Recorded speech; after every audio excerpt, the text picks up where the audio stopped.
And we are back. Couch Company Podcast. I'm John. With me as always, Tyler. Greetings. Okay. Off the list. Yep. We're back with another episode. Couch Company Podcast. I forgot what I was going to say. Had it all lined up. I threw you off track with the greetings. Yeah, I don't think I've heard greetings in like 10 years. It's very old school. It's very old school. Yeah. It's like a Christmas card. Yeah, well, greetings. That's later on. I have that in my back pocket. For the holidays. Yeah. That'll be the final stretch, right? Yep.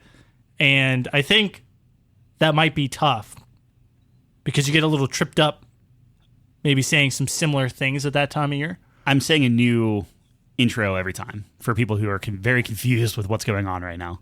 Yeah. Yeah. But for those keeping track, Greetings. that's the cool crowd. I didn't say hello yet, huh? I don't think so. Yeah. That's Or also maybe in the you back. did and I'm just trying to trick you. I said halo. You did? Yeah. Not hello. Maybe. I'll poke that bear. We'll see. Absolutely. Please do. I'll dip my toe in that Please pond. do. Someone will have to That check pond you. of something. Yeah. That's the game we're playing though, is like who's gonna actually check. Yeah. And that's It's like the drinking game of like you have to, or like Kings, where you go around the horn and you have to say Pokemon or something. Yeah. You have to remember what everyone's saying Right. without repeating. Right. That's what this feels like. But in a worse way because you have just 7 days in between each one. Right. That's tough. But I feel like you're so committed to it now that it's like always on your mind. I panicked for a second. Yeah. That checks. Yeah. You remember King's the restaurant? Yeah. With the frowny With the brownie? biscuits? Oh, yeah. With the frowny brownie. The anti-smiley cookie from Eden Park. Yeah, it was like Yeah. there were like rivals. Yep. I guess like people not from Pennsylvania don't know what Eden Park is. Yeah. It's like a like a diner. Yeah, Big Boys. What's that? It's Eaton Park. I think Big Boys is I could be way off. So You might be. Don't write in, but I'm not. I think Big Boys is more of like a nationwide thing. Okay. And then the closer you get to kind of where we are, it turns into Eaton Park. I think it's by the same people. It's kind of like Denny's. Kind of like Denny's. Yeah, Denny's is nationwide. Anyways, Eden Park has smiley face cookies. It's like their signature thingy. Mm-hmm. So, little context for the audience. You're like nodding your And then the like King's I've lived here my whole life. King's is gone now, right? Like they're just I think undone? so. Yeah. They gave me food poisoning once, so that checks. Their biscuits were either very good or terrible. There was Yeah. never middle ground. Yeah. We always went to King's for funerals, Ooh. which was never great. So when my grandma passed away, when my grandpa passed away, when my great aunt passed away, King's was the restaurant. you'd always so end we up would, at. Yeah, we would go to the funeral or like the viewing. Yeah. And then it's like a break because it was like you did it. It was always one day, and it was like the morning shift and then like the evening shift, and there was like a kind of like a lunch in between. And we'd go to Denny's because it was like fairly close to the funeral home. So Denny's doesn't have great memories for me. Oh, I guess. wow. And then it was that, and then we went to. It's not China Sea. Oh, it's the China Star? no Sesame Inn. We went to the Sesame Inn. Sesame Inn. Yeah, that was a kind of. We were going to go to King's, and then Yeah. King's was closed, and we went to Ooh. Sesame Inn. Like closed permanently? I guess. I don't know. Okay. Yeah. Sesame Inn's good. It's not bad. I It's got not the bad. cashew chicken. I normally go General Tso's, and the last time we went to Sesame Inn, it wasn't great. But the cashew chicken was very good. I see. Yeah, King's. I think I've been there like only maybe a couple times. I remember it just made me died? very sick. Oh, no one died. No, well, you we just murdered the other soccer team. Oh, it was a Yeah, it was after sure. a soccer game, metaphorically, of course. Did they have like a giant ice cream? Like it was like a big sundae, but it served like 30 people. I don't remember. That does spark a memory where every time I used to go to DQ, Dairy Queen, I used to get the brownie earthquake. Okay. Do you remember that? No, I always got the banana blizzard, Yeah. banana cream pie blizzard. The brownie earthquake was like, it had brownies, ice cream, hot fudge. It had everything. Sounds really good. It was like 3,000 calories. And I used That to feels actually crush low. that. Yeah. Dude, It's probably more. a pint of Ben and Jerry's is like 1,400 calories. Like if you get a half baked pint of ice cream, I think it's actually like 13. It's like 1,200 or something. It's crazy. That is crazy. Because you look at the back of the box, it's like, oh, or the carton or whatever it is. It's like, oh, it's 340 calories. I'm like, oh, that's great. Per serving. And there's 3.5 servings in there. Yeah, right. Yeah. That's how they get you. Yeah. I was looking at mashed potatoes today, and it was like 150 calories.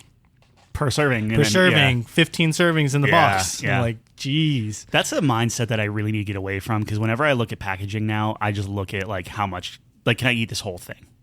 And that's a It's a bad place to be. yeah. It's bad for business. I'm on the, you know how like I do like a self-destructive thing whenever I'm like trying to diet and stuff. So This is like day one of my self-destructive part of it. Yeah. I've had like a protein shake. Are you currently dieting?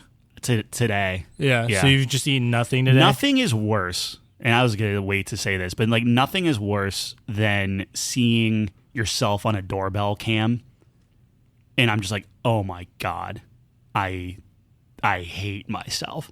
Oh. Like I hate, like Chelsea lost like 40 pounds from the pregnancy, Yeah. and I just ate it. I gained it, all of it. So it's like for every pound that she lost, I gained a pound. Really? So I'm like, okay, enough's enough. So I was like, we're done. And whenever I was off work, because obviously this is the end of my paternity leave, which is also depressing. So it's just compounding. But yeah, I went outside because I'll get there. We got blinds. So I went outside to see how the blinds look from outside. Yeah. Saw myself on the doorbell camera. Right. And I'm like, changes need to be made. So I got a whole bunch of, I got like V8, which actually has a lot of sodium in it. So that's bad for you. Sodium. Everything's bad for you. But sodium's good for slimming down. I got sodium. I got V8. So I got the vegetables there. I got salads. Yeah. So I'm basically making like grilled chicken salad wraps and stuff. Okay. And yeah, I'm being real strict on a lot of that stuff. But yeah, I was like, man, it wasn't. I'm sorry to hear that, dude. I think you're beautiful. Well, thank you. I appreciate it. I do. That goes to I put on our list of things to talk through. I deleted all, like Uber Eats, DoorDash, Grubhub. It's all gone. That's more of a money save than anything, bro. It's a big money save, but it's way too, well, no, we got nothing good from that.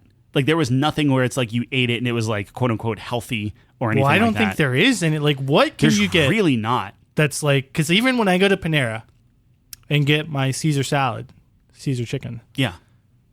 It's like that's not healthy for you either. Like that's you talk about sodium, dude. Holy God. That is a lot of sodium. And it's actually quite a bit of calories too, because Caesar dressing is very bad.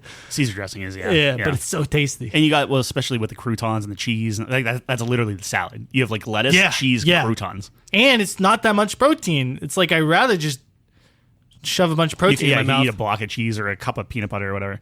The thing that kills me is like you click on like healthy from Uber Eats and it's like KFC, and it's like in what planet? Yeah, like let's put fried chicken as like the number one. You could get grilled, I think, right? Sure. I don't know. But, like I'm gonna pick the grilled chicken on the KFC thing. Whenever I'm gonna get a mashed potato bowl like a human being. Yeah. Well, no, but that's my favorite thing on KFC. Yeah, I mean it's good, but I just get a bucket of chicken. Yeah. Like, actually, the only time I go to KFC is when it's a KFC / Taco Bell, and I get like a Southern and then even more Southern fusion. Mm-hmm. You know, like South fried chicken, more South Mexican. I see what you're saying. You see where I'm going there? Do you eat it in order? Like, do you progressively get more Southern? I just shove a crunch wrap in a mashed potato bowl.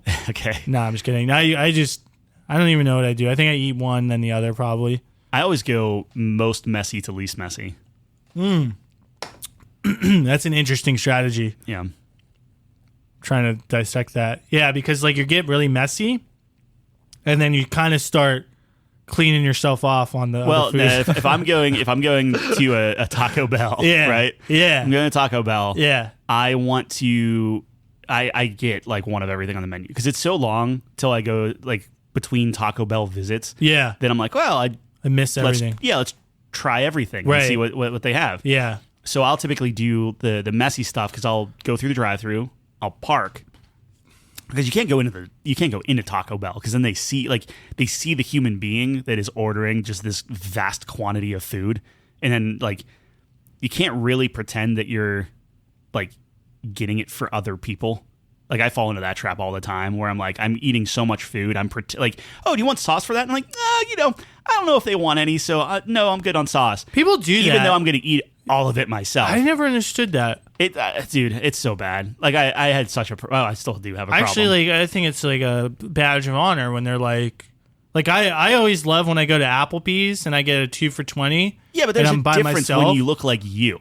Like if you're like slim or you're jacked or whatever, then yeah, eat a 20-pound taco and a stack of pancakes and whatever. How'd you know I love taco pancakes? I didn't like taco. Well, in my mind, I'm thinking of whatever the show is. Whenever like The Rock is eating just like 12 stacks of pancakes or whatever, or you're Michael Phelps and you're eating 50,000 calories. He's like such a. I mean, I think The Rock's a cool guy, but like he's so BS. Yeah, well, yeah. I mean, first of all, he's on roids. Like, that's obvious. And then secondly, his cheat meals, and I'm doing air quotes, aren't. They're not, like, he's doing, like, Kojak pancakes or whatever. Mm-hmm. Or, like, wheat pancakes and blah, blah, blah. Yeah. Like, healthy stuff. And, yeah, it looks like a lot. And, yeah, it's not, like, obviously a lot of calories. But, like... But it's not all sugar. It's not like he's eating everything on Taco Bell. You know what I mean, dude? Like, there's a huge difference.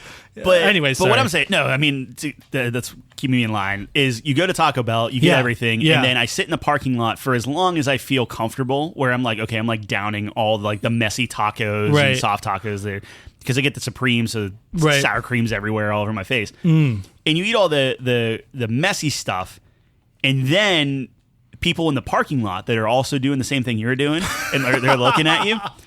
They're like, oh, okay, like he's done eating, but you save the clean stuff, dude. I'm just so thinking, I can keep eating the whole way home. Wow, that's a problem.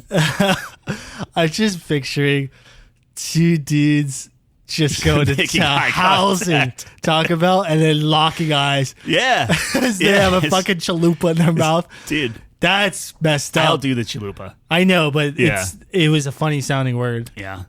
My comedy brain always going. Dude, I pull out the quesadilla. Yeah. So I got a steak. Like the steak quesadilla is actually better than the chicken, I think. That might be a controversial opinion, but that's what I think. But I prep it. So like I pull them out. Yep. I have kind of like a makeshift placemat on my seat.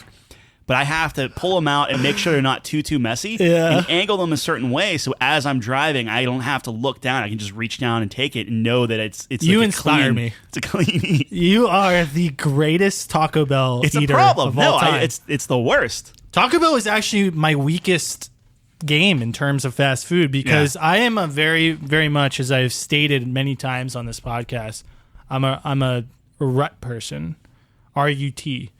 And like I always have a go-to every place, but there are a few exceptions. Taco Bell is one of them, and funny enough, KFC. Like I never know, like I don't have a go-to at either of those. So Mashed potato bowl. I don't. It's not my go-to. I can't eat more than one. If I eat 2 mashed potato bowls, you like throw I up? will throw up. I think that's kind of like drinking a whole gallon of milk. It's probably impossible. Yeah, but it's not a lot of food. Like, it is though. It probably is. It's not more food than eating like. Yeah, but it's the type of food. Yeah, it's true. There's no room. Like, it's so dense. It's just like, no, potatoes, dude. It's a whole potato patch. Yeah, it's so good. Stuffed into like one nucleus. You can tell that I'm on a diet because I'm just talking about food nonstop right now. I mean, fast food's just so good, but like my heart hates me for it. Yeah. It's like, what are you doing, man? Yeah. I get worried that if I go to the doctor, they're going to be like, dude. What? Nah, you'll be fine. Because I thought I had some problems. So I did go to the doctor. And they're like, dude, you're totally cool. Yeah. Well, it's again, like you get in your own my head. shape and your shape are very different. It doesn't matter, dude. People that look like me, and I'm not even like in amazing shape or anything. But like there was this person that freaked me out. I was watching like Barstool. And one of the guys on there was like, yeah, so I just found out I'm pre-diabetic, and he looks exactly like me. I was like, fuck. Yeah, that scared the shit out of me. It's scary. Because, like, tell you what, though, doesn't matter. I see you leave, right? I see you leave the house. Yeah. Check the doorbell cam, Yeah. as I do. Yeah. You're cool as hell, man. You're all slim and you're, like you're all muscly and whatnot, and you put your aviator shades on or whatever the heck they are. Nah, you look but it's super always cool. something. Like, you're looking at my figure. Yeah. But when I look at the cam, I notice only the bad stuff. That's just people. I don't know. I look at the cam and I'm like, fuck, dude, what a disgusting. There was a point in my life where you wouldn't have caught me dead outside in what I was wearing yesterday, and I looked so frumpy and gross and everything. I'm just like, man, I can't do that. Like, that's literally why I'm wearing all of this right now. You look nice. Okay, well, thanks. But like, although I think if I pulled up the color wheel, I don't think those match. This absolutely matches. I don't think this so. This is the Flash colors. No. This is the Smallville. No. I'm wearing a red. So for people who can't see me, I have a yellow T-shirt underneath, and then I have the red, like kind of checked shirt on top of it. It's the primary colors, man. I don't think it happens. It's the Flash. The Flash is red and yellow. The Flash sucks. If you look, but it's at not people, dark enough. It's not dark enough red. It's too dark. I think it might be the white. Actually, it might be the. It needs to be lighter. Well, I think Flash has white in it too. The beauty with Smallville is every character you can tell who they are. So like Clark Kent, if he's with the rest of the Justice League as youngsters, he's always wearing a blue shirt. Yep. Right? Yeah. With the red jacket on top, which is basically his cape. Right. And then you have Aquaman who's wearing an orange shirt, and you have like the Flash wearing this red and everything. That's just how it is. I don't know about it. I'll be honest with you. I had two options. I had this yellow shirt and I had a maroon shirt. And you do not want to put a maroon shirt on top of this guy. What about my blue on blue? Blue on blue is fine. Really? Yeah. It's better than blue on black. I like orange and blue.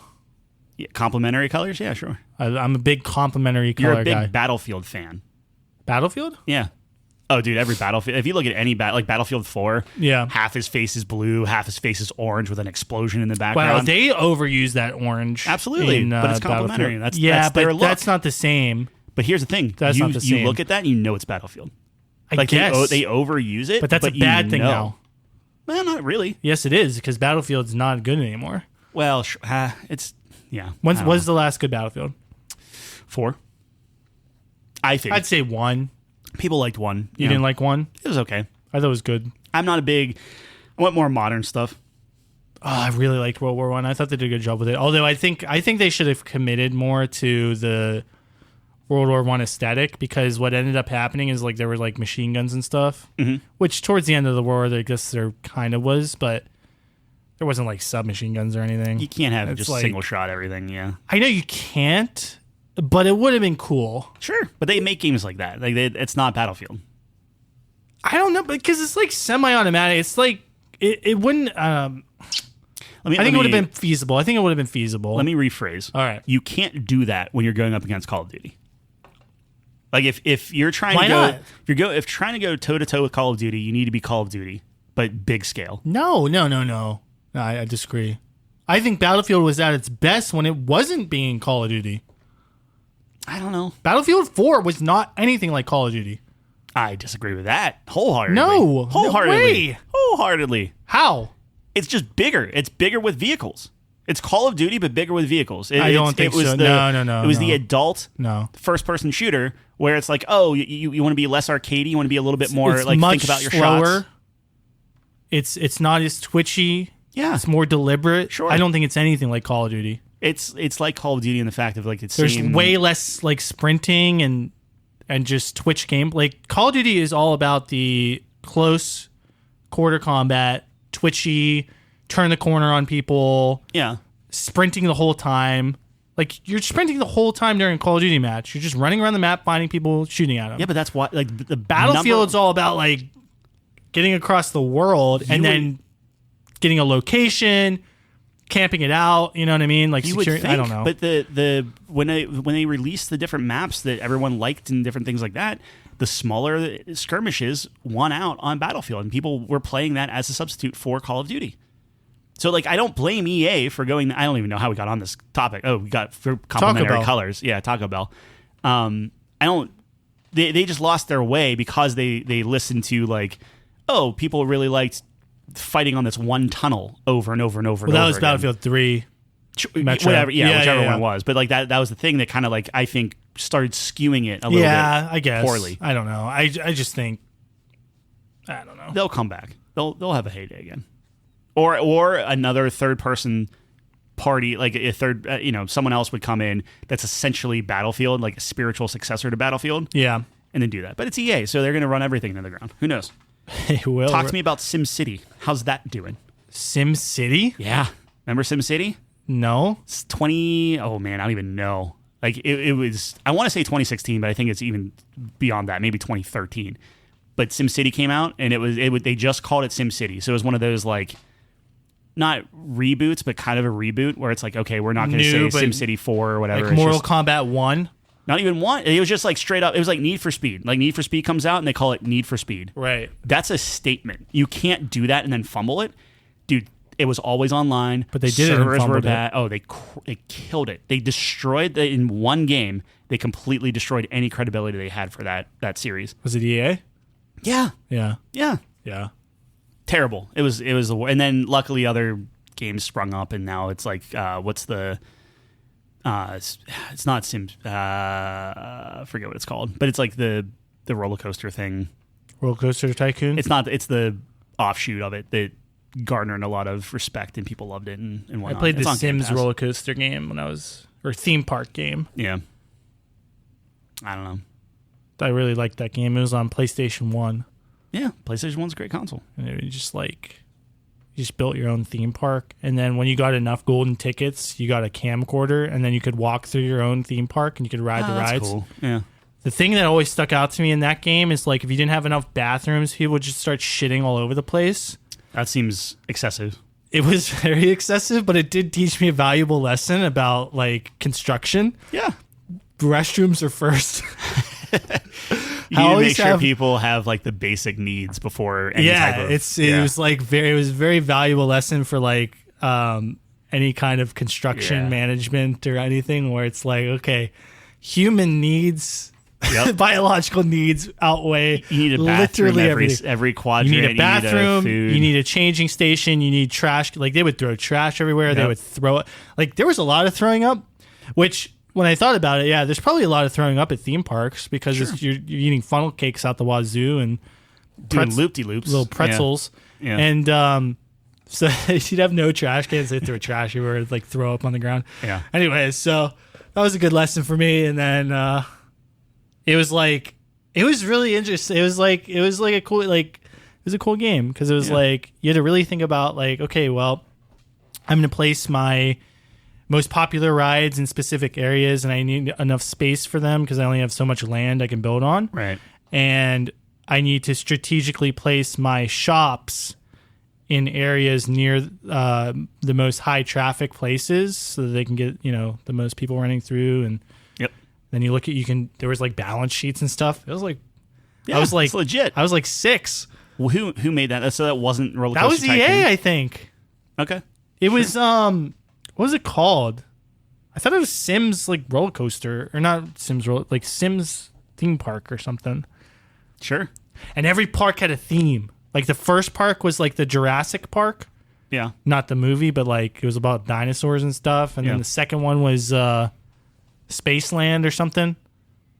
There's a game that does the dino one pretty well. It's not like Jurassic Park I think made a game like that, but you basically just breed dinosaurs and you have, different stuff. Yeah, I remember you showing me that. Yeah. Or I saw that. I streamed it once. You did? Yeah. That was awesome. I'm waiting for the next one. Anyways, that was a fun game. I missed the PlayStation 1. That was a great era. So before we go too far into Battlefield, I know I already talked about my canceling of apps. Do you want to talk about your McDonald's ad and just get all this fast food out of the way? Yeah, I missed the boat there, but I appreciate you going back to it and sacrificing the timestamps for it. That's but the McDonald's app is still the best app in the game.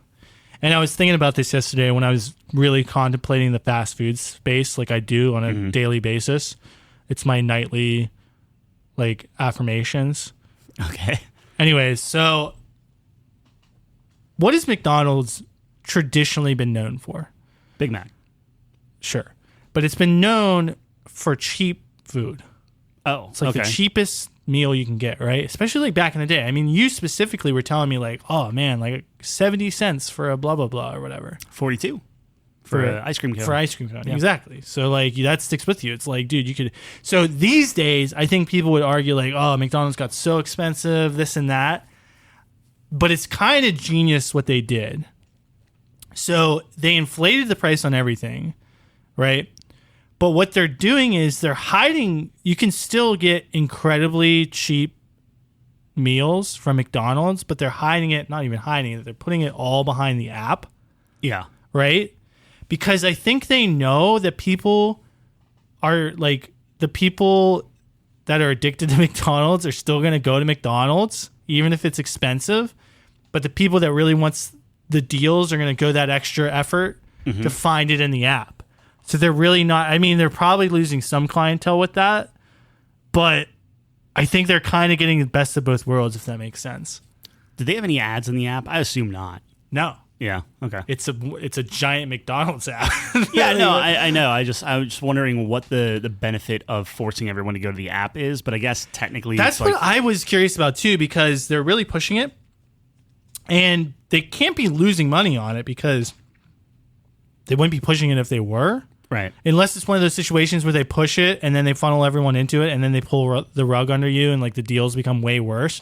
But there are like some pretty decent deals on there where like for example, every Friday you get a free medium fry with any purchase. So you could literally get a McChicken and a medium fry for $107 or $213. No, or yeah, whatever it is now. now. Yeah, it's probably like $2 now. Yeah. That's pretty good. You Not bad, can't go anywhere. Like that's a lunch for someone. Yeah. You know? You can't go anywhere and get it in a meal for $2. So it's like, I mean, it's no 2 hot dogs for $1, like Sheets, but it's close. do they still have that? Yeah. Yeah. I mean, still, like that's pretty good. Like, you never worked at McDonald's, I assume, right? Oh, Like, no. Yeah. Like working McDonald's for me, kind of like I have to really. I want McDonald's maybe like 2-3 times a year. New Year's? New Year's. Yep. And then, like New Year's, 4th of July, like around then, stuff like that. Like there'll be random times. So I'm like, all right, let's go. Yeah. Chelsea loves McDonald's. Like she worked there and she's like, I could eat that every day. It's still good. It is very good. I like McDonald's too. Like objectively, the quality is not even good, but for some reason it just tastes so good. Yeah. There's just something patriotic about going to McDonald's. You know what I mean? It's crazy how there will be times when I'm like, for instance, Wendy's does a better burger, like a Wendy's, way better. But knowing that, there are times when like even if put Five Guys on the table, Yeah. I would still be like, nope, I want a McDonald's cheeseburger, Right. like a very It's specific, just very iconic. yeah. And there's nothing else like it. I just love the Big Mac. And it's like I said, objectively, the quality of the Big Mac is way worse than Five Guys. Yep. Way worse than Wendy's. It's just good, though. It just slaps. It's good, yeah. Anyways, so I think the app is still just so good. Like, every time the Pens win, you get, like, free... either a free Big Mac or, like, a free 6-piece nuggets the next day. So what is that, like geo-targeted? So it's like if you're in Cleveland, Yeah, probably. Yeah. Right. Yeah, because you got to have your area, like it tracks your area or whatever. That's cool. So they probably have that all. Yeah, but that's awesome. Like if you're just on top of it, and it's not even a lot of work, but you're just checking your deals every day, like, and then whenever I get like a meal, you get a ton of points, and then you can just get a free whatever, get a free fry, get a free McChicken, whatever, McCrispy. Yeah, right. Yeah. Well, there was a deal the other day, free McCrispy, I know, with purchase of like anything. We're too cheap to pay for Hulu, so we get the ad version. Oh yeah. So yeah, McDonald's has been popping up on there. Yeah.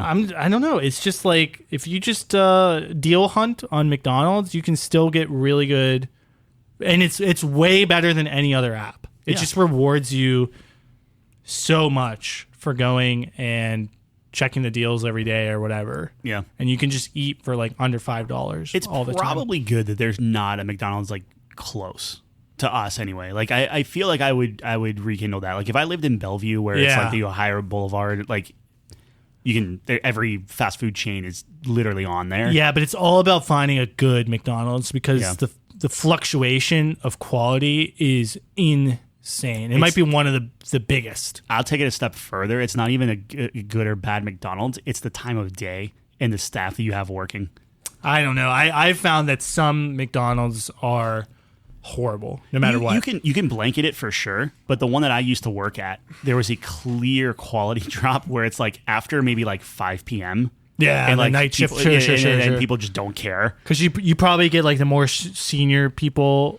Yeah, all on the their morning people are on there. Right. Yep. Yeah, that makes sense. So because they have to be like you aren't going to put you're going to put your A staff on like whenever you're transitioning from like breakfast to lunch and people are coming in and like all the rush hour times, you're putting your A staff on there, right? Because the alternative is like 2 a.m. happens and you have like crappy service.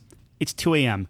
People that are coming to McDonald's at 2 a.m. are only coming to McDonald's because the bar is closed. Like, that's it. Like, they're not even open that late anymore. Fair enough. But I'm saying whenever I worked there.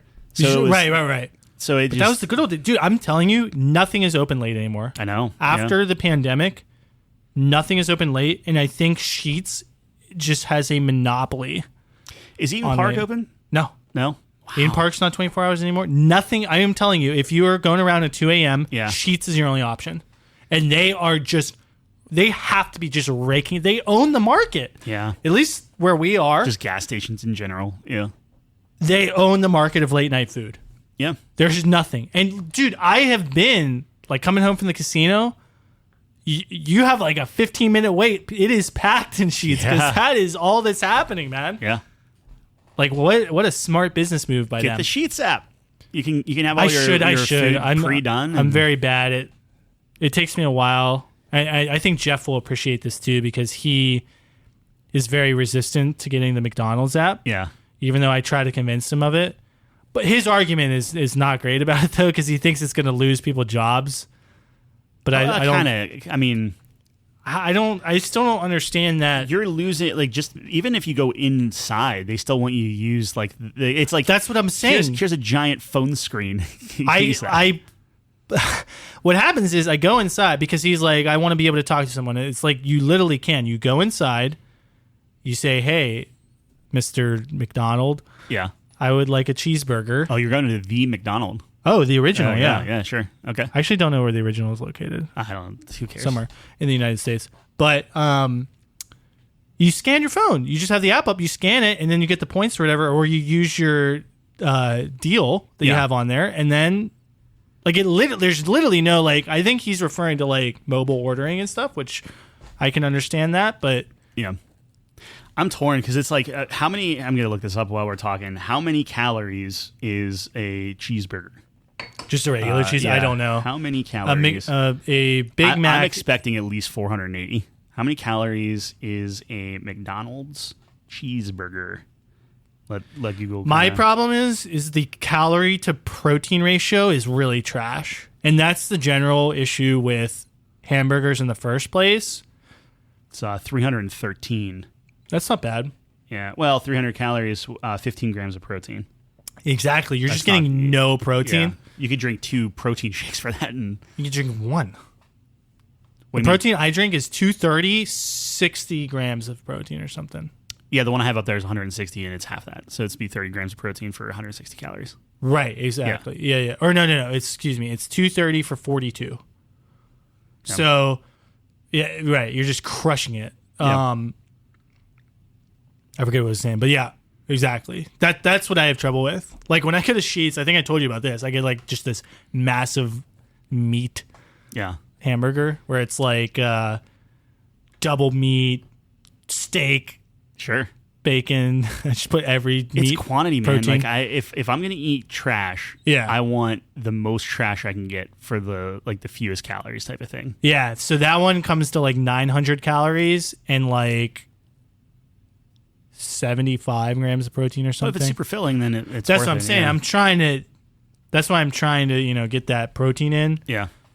Well, protein's just good for you, but that's just that's why a chicken breast fills you up. Because the protein to calorie ratio is nutty. Like that's probably the best I have those. So I'm doing like lettuce, essentially like not lettuce wrap. It's not a lettuce wrap because I put it in a tortilla. I put lettuce in a tortilla. So it's I take salad mix. Wrap. It's a wrap, but the wrap is like these Carb Smart wraps. So they're like 70 calories for a wrap, and these are like big wraps. Right. So I can just crush those. They're just the problem is like for the low calories. If it's like, oh hey, this is filling, and I can eat a ton of them, and I'm satiated and it's good. Right. Then you just start watching like the cost fly up, and it's just like, these are also very I expensive. actually don't mind like lettuce wraps, like using the lettuce as a wrap. Get either a super low cal or like fat free, like just put like hot sauce on it, and it's great. Oh yeah, like a fajita, but just instead of a tortilla, use a lettuce. Yep. No, I would be down for that. And oh my gosh, you save so much. Like, dude, brains kill you. I spent almost $1,000 over 2 months with Uber Eats, and that's what I was like. Okay, I'm deleting these. We're not doing this. Yeah, because not only are you paying so much money, you're paying it to be unhealthy. Yep. Which just makes no sense. I would never use delivery apps. It's never made sense to me. They're so easy, especially if you have like a kid and you're just like, well, so for instance, like our furnace and AC are busted and we have to get new ones. Yeah. So like you're sitting there, it's dinner time, and you're like, I really don't want to fire up the oven when it's 80 degrees in this house. Right, you know? right. So it's just so easy to be like, no, they bring my food to me. Yep. But then you're paying like $15 just to have it delivered. And that's with like the membership of the app or whatever. And it's crazy, man. Yeah. But dude, speaking of memberships, I just recently signed up for Robinhood Gold. Oh. Yeah. Okay, so here's the thing. Robinhood Gold is essentially free because they give you, the deal, I signed up because they're giving you a deal where it's like 5.25% APY. And so if you just park your money in there, like enough money to get back whatever the monthly cost is, because you're getting interest on it, it's like free. It's just paying for itself, right? So, but like, what's the benefit? What do you get out of it? So you get higher APY on the money that you have in there, the like uninvested cash, and then you get a lot of access to like reporting data and stuff, and like write-ups about different stocks. So like that's like fine, but you also get a match if you open up a Roth, or not a Roth, but just an IRA in general. They'll match like up to 3% if you have the gold, instead of like 1% if you don't. Interesting. So I've been doing that. Maybe I'm getting scammed. I don't know if 3% is like bad. It seemed decent enough. 3 is better than 1. Yeah, but I should have checked with like other things, but Robinhood's so easy, and I like the app that I was just like, I'll just do it here, and I already had an account. So I did that. And then I think you get higher limits on like what you can deposit in your account and stuff like that. And I think they're going to add like... they're going to start matching deposits a little bit. There's going to be a small percentage that they'll match. So that would be really nice too. Like when you put money in. But yeah, there's probably better places than Robinhood to do it. But I just thought, I was like, I don't know. I like the idea of that. I just really like the interface. Robinhood's very good. So if you're anything like when I pull up my Roth IRA portfolio, has like a nice wheel that tells me how much I've contributed and what the max is, and it's just like really spiffy. Yeah. And do you use that stuff? Do you use like the widgets and stuff on your phone? Yeah. Yeah. That's what I use. I think Robinhood's very good with that. Exactly, right. E-Trade like breaks a lot of the time. Yeah. With widget. I was looking at Chase because that's where I bank through. So I was like, okay, and just keep it all in that. But it's just like not as visually appealing. And like the design, like Robinhood's app is just so nice. There's no space when you ruin that for me. Like when you're scrolling and there's like a space, like the McDonald's app. No. I'm like, fuck. It gotta be butter, man. It's gotta be smooth. It's butter on there. Yeah. It's good.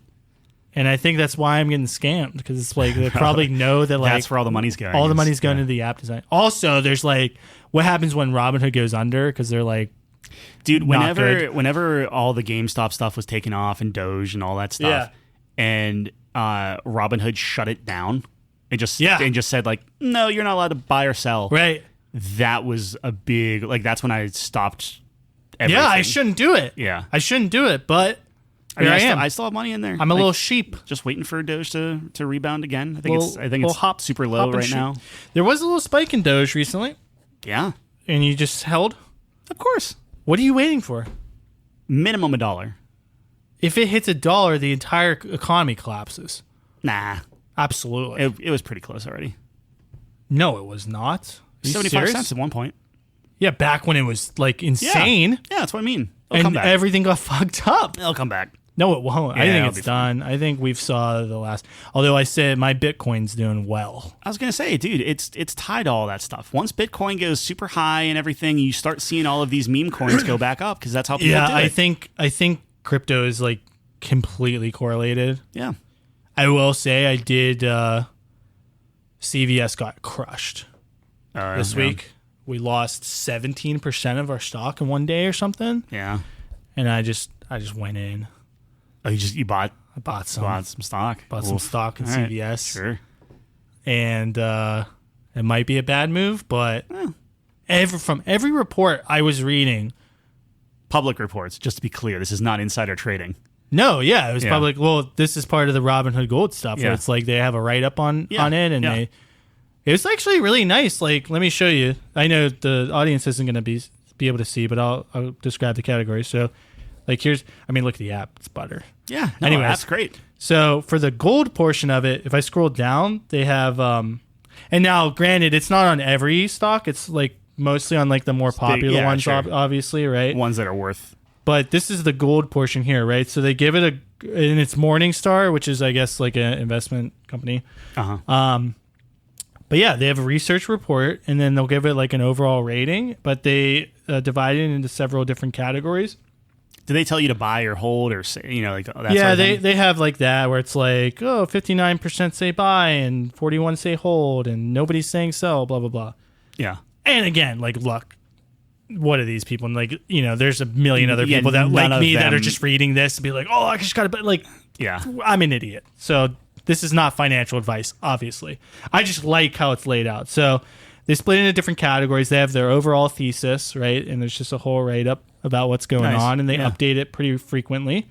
They have the fair value, what they think the stock should be. So, like, for example, right now, they think it should be $93 a share, and it's like $54. That's huge difference. Sure. And if it goes up to 93, I'm going to make a lot of money. They have the economic moat, they have the risk, and they have the stewardship, right? And then like articles just involved with it. Just to kind of like support their... And then they have little nice pictures for each of the things, which is what gets me because I have the brain of a toddler. For icons, yeah. It is, dude. I know it too. Like, I'm getting scammed. And this is what the whiteboard room in Robinhood, they're like, okay, these guys are monkeys. Yeah. I'm going to draw a little horsey and say risk next to it, and they're going to like that, and then they're going to pay us money and read the report. But then it's got to be, there's got to be some sort of thing where it's like none of those people that are like writing that stuff can own stock. Right? Like you would think. They're an investment group, probably. I know, they probably that's the thing. So they can say, you should sell this or buy this or whatever, and like they're furthering their own interests. Well, I'm not putting life-changing money into it. Yeah. I'm investing responsibly, quote unquote. But I don't know. It's it has to be better than just. Maybe it's not. Maybe just blindly picking stocks is better, but maybe. Now I will say this: someone I was watching some like finance videos, and first of all, finance videos are just like it is the same as nutrition. Okay. There's no difference. You will hear experts, so-called experts, say completely opposing viewpoints. It's like nothing is like set in stone. Yes. You'll just hear everything across the sun. Eggs are bad for you. Eggs are good for you. Eat more of this. Eat less of this. Yeah. Invest in mutual funds. Mutual funds are for suckers. Blah, blah. It's like crazy that there's nothing agreed upon. My understanding is like the stock market traditionally has gone up. Okay. So if I have a well-diversified portfolio in a lot of areas spanning, like covering the entire stock market, like, you have S&P 500 coverage, you have overall market, you have overseas coverage, you have bonds, a little bit of bonds for safety, stuff like that, real estate. you're gonna make money. Like that's my, you know what I mean? Sure. Anyways, so like this guy was saying, where was I going with that? Oh yeah, this guy was saying like index funds are stupid or something, and I'm like, I don't know, bro. I think even on paper, and I don't know everything you're saying here. I'm just like nodding like an idiot because I don't understand any of it. But you don't understand any of it? Not really. No. Like what part? Like any of it. Like I don't like I understand I have money in a mattress. And it's. I have money in a mattress. I run into this. That's why I started doing this because I'm like looking at my bank account and it's just sitting there. Yeah. And what people need to understand is like, again, this isn't financial advice. I'm an idiot.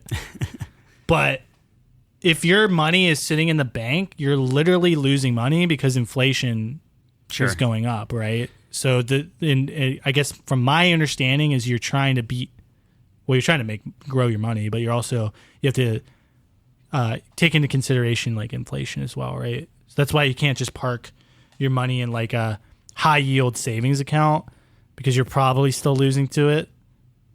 I mean, I have a 401k. That's as much as I am going. 401ks are fine. Like everyone's saying, like, oh, if you have not everyone, but like people have said, like, oh, if you have a 401k, you're an idiot. I'm like, why? Yeah. I don't know, dude. It's all these fucking millionaire people, douchebags that are like, you got to do this to make money, and I have a Lamborghini and you don't because you're a dummy, and I trade all day and blah blah blah. The way I think get the fuck out is. The traditional stuff, so like everything you said traditionally is like, oh, this is how you should make money or whatever. Like just real safe, secure, like this is tried and true, this is what you should do. Yeah. I believe that like everyone that's saying like, oh, well, that's stupid, don't do that. On paper, they could be right. They could be like, oh, if you do the math, it's this is better or this should be but, right. But the thing is, the people that control the money will make it work for them. So it's like you just do what the people in charge are doing and it should be fine.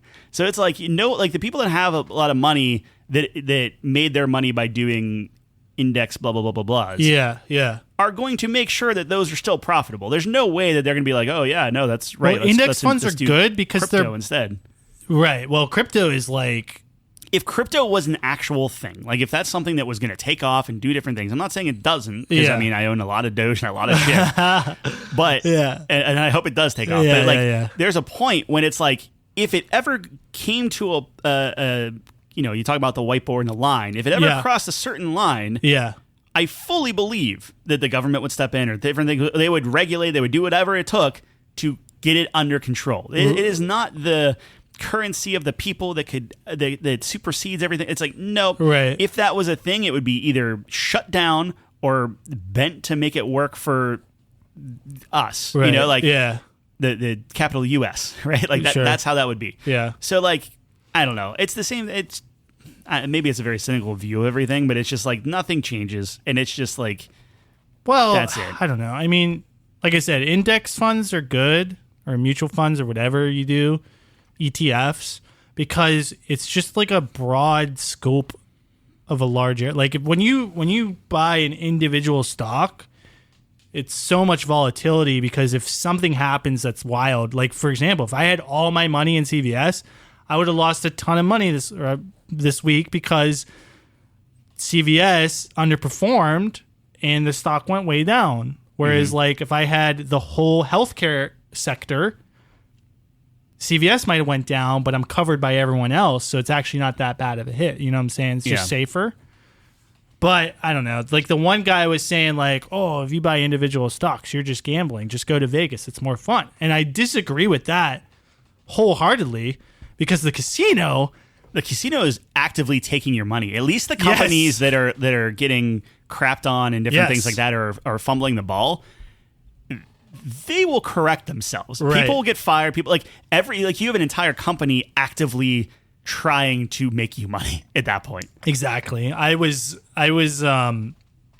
disagreed with that because like there is a mathematical certainty that you will lose money over time at a casino because that is how the games are constructed. Yep. They are constructed in the casino's favor. You can calculate your expected returns. Whereas the stock market has positive expected returns historically.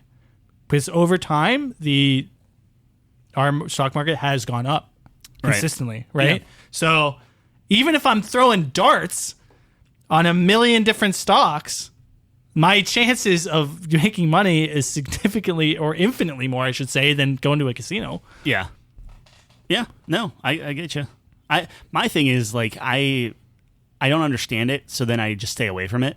Yeah. But like which is good. I mean, yeah, but I'm taking $100 a week and I'm putting it in my reserve account and it's doing nothing. No, I think it's important to have, like, from the research I've done, it's important to have an emergency fund, which people say like it should be X amount, but you should have some sort of fund where it's just sitting there, and it's not for growth. It's just for when your furnace breaks down. And yes, you need exactly. That's literally what mine just got drained for. But that's what it's for. Yeah. And that's like, so you have that, like that's step one. And then step two is like your 401k match at your work, because that's free money. Yep. Like if they are matching you or any kind of match, you want to do it at least at that percentage that they're matching, because that is literally, they're just handing you money. Yeah. And then after that, it's like, I don't know, there's like other steps where it's like, an IRA, which is an independent retirement account, because there's a lot of tax benefits to that. And then it's like, blah, blah, blah, whatever. So I don't know. But I think it's like, do you think it's like purposely confusing? Yeah. So that people don't, Yes. Yeah. Yes. But that's why I like Robin, because it's nice little pictures. And it's like, I need to just talk to my cousin's very good at that stuff. Like which one? Justin? Yeah. So it's like Justin I mean, technically Josh is on top of that stuff yeah, too. Yeah. Like, I just need to. They're smart lads. I need to do something, because I think that what I'm doing is just this safe. Like, all right, I just know that. See, what's interesting about you is, sorry, I didn't mean to cut you off, but you're like, I don't take any risks, but then you threw a bunch of money into Doge. Literally, but it's not risky. A bunch of money. It was like, it's just, I think just I'm a little sprinkle. Yeah, I was like maybe spent $500, and even on its lowest, it's still worth $1,000. It's not. Yeah, I could take that out whenever, but then I'm going to be paying capital gains, so I just let it sit there. Taxes, bro. If I take it out before $1, then I owe Mike a cheeseburger, and I can't have that. I don't know, dude. I would take it out. That it's. If it ever goes to that point, everyone's going to take, like, do you have a stop loss? Not a stop loss, but like I think you can set like an amount where if it hits the amount, you pull it out. But like it's going to, like, I'm good.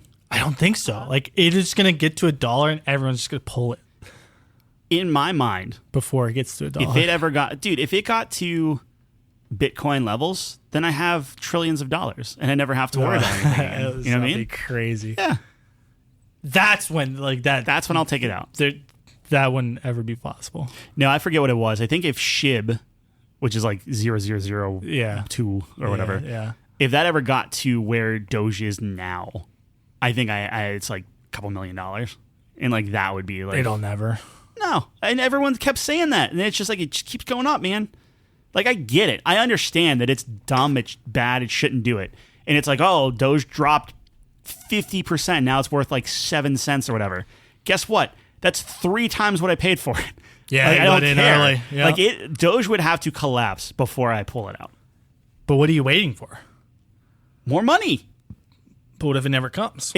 Dude, every time that I feel like, like, is there a point where you pull it? If it hits 75, then I would think about it. Like, if it went back to its highest point, like if you look at the graphs and you see the patterns and everything, would you pull it out? Retirement? Oh yeah, sure. You retire and then you pull it out, and it's just like a vacation. Or there's like a medical bill that needs. Like, if there was an emergency, sure. Yeah. But like, there is literally no reason for me to pull it out. No, because it's hurting me at that point. Yeah, right. Like, I'm going to have to pay, like, whatever I pull out, I'm going to have to pay 25% of that. Yeah. Like, no thanks. Just keep it in there. Don't make it real.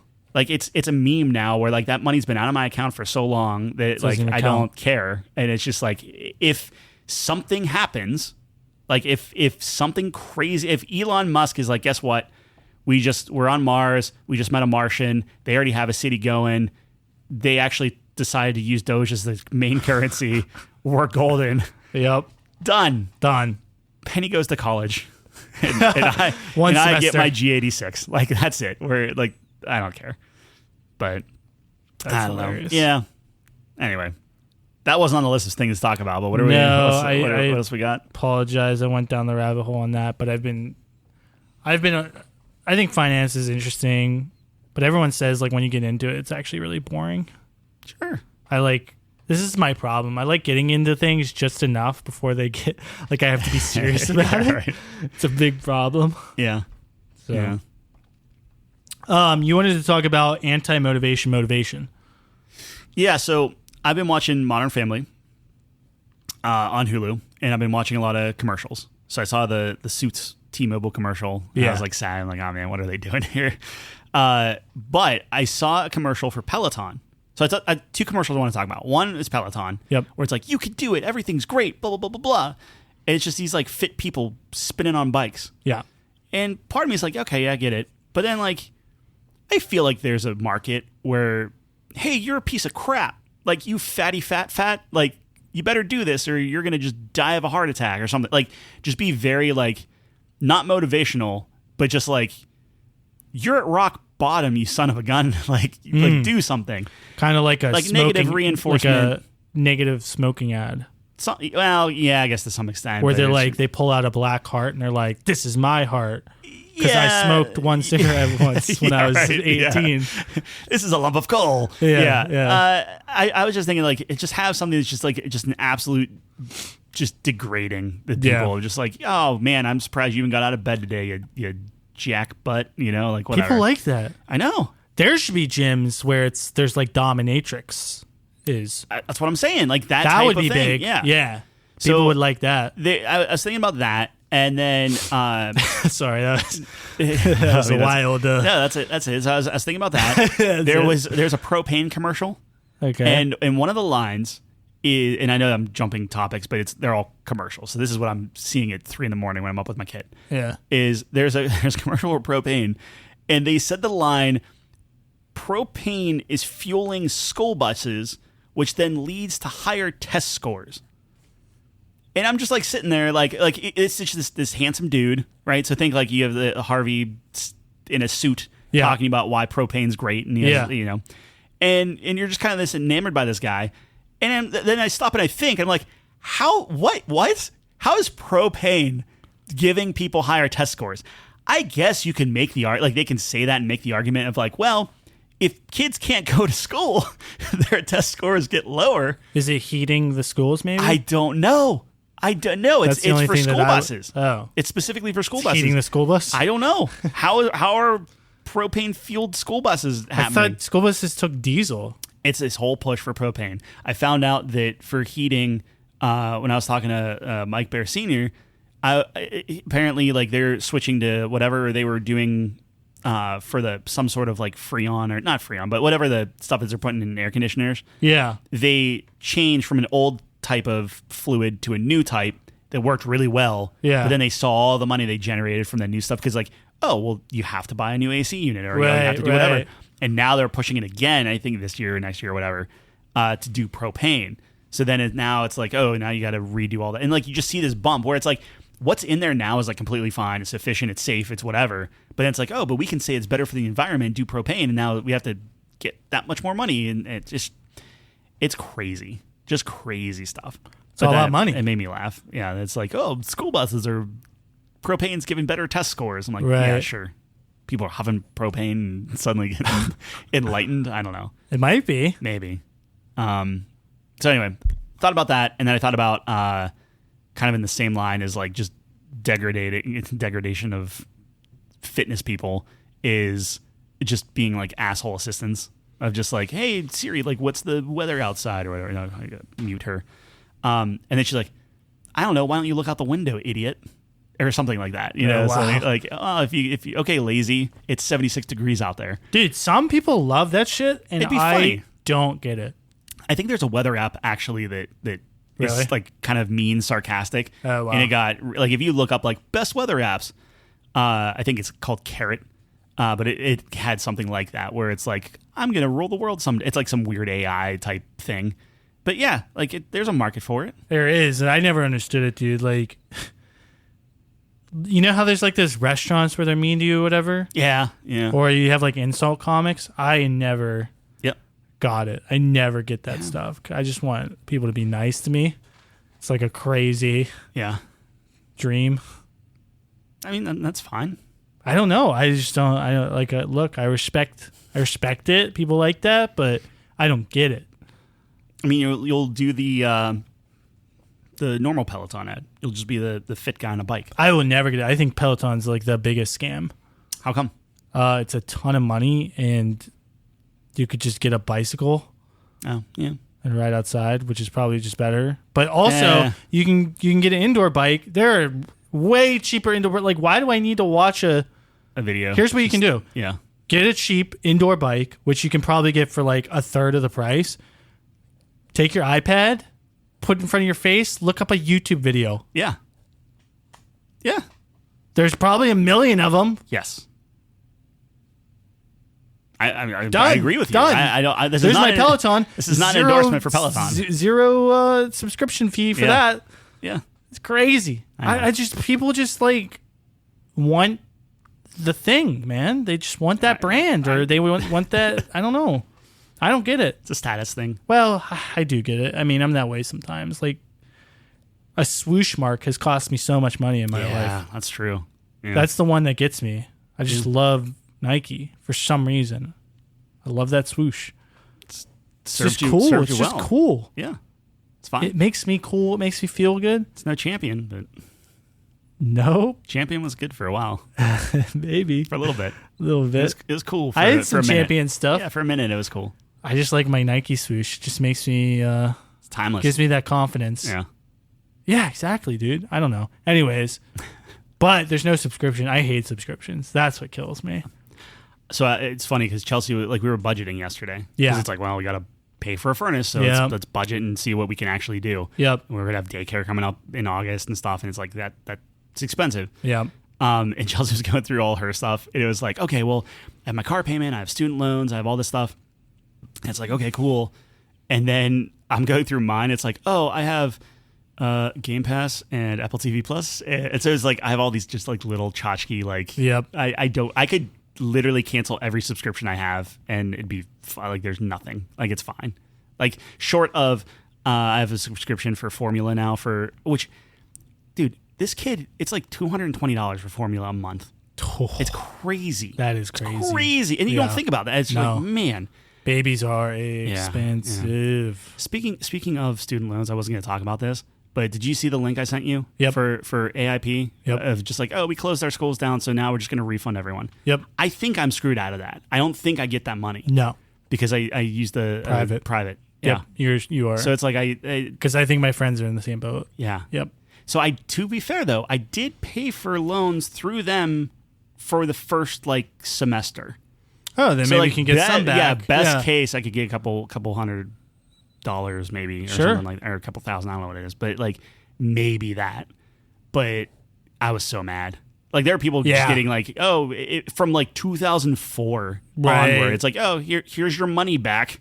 But it's not. Here's the thing, like, we're paying for it. Yeah. Eventually, like, the money comes from somewhere. Yeah. It's not. Yep.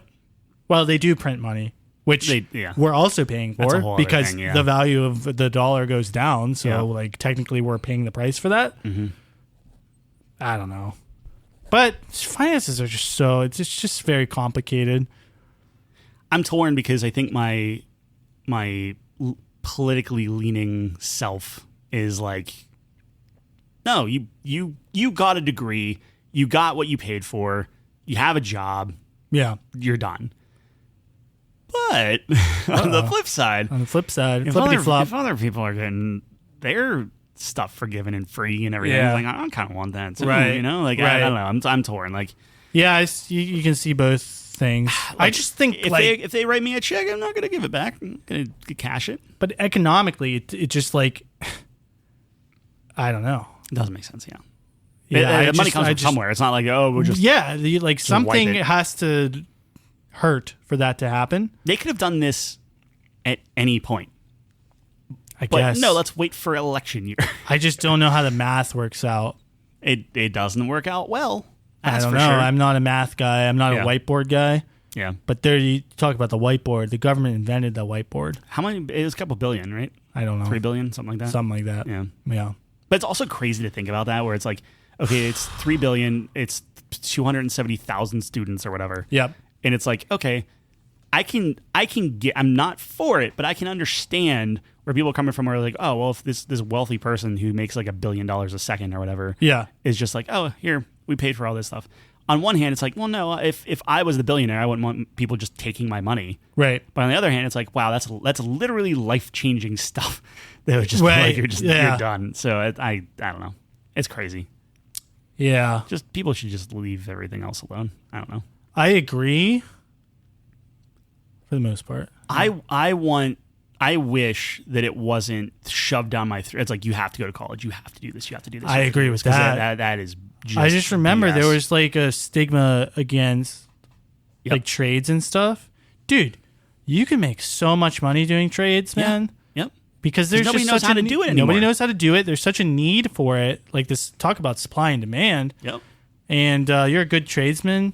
You make a ton of money. There's an opportunity to start your own business at some point. Yeah. I mean, wow, what?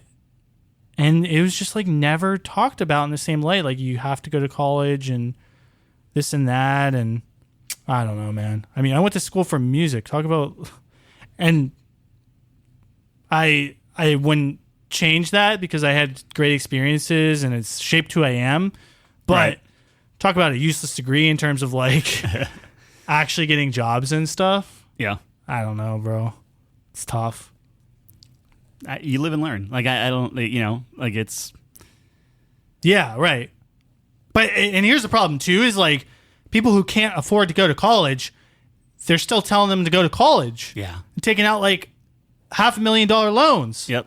That's crazy. What other aspect of life would you be like, I can't really afford this, but. Housing. Yeah, housing, because we're told you need to have a house to be cool. Housing, cars, all that stuff. Is like there are certain things where it's like the thing that drives me crazy is when somebody says you deserve something. It's like, we don't deserve anything. Like, there's nothing, like nobody deserves anything. Like, people will say that just to be like kind and do it. Oh, you deserve that. Yeah, go crazy. What about like water? Deserve water? Yeah. You don't think so? I don't know.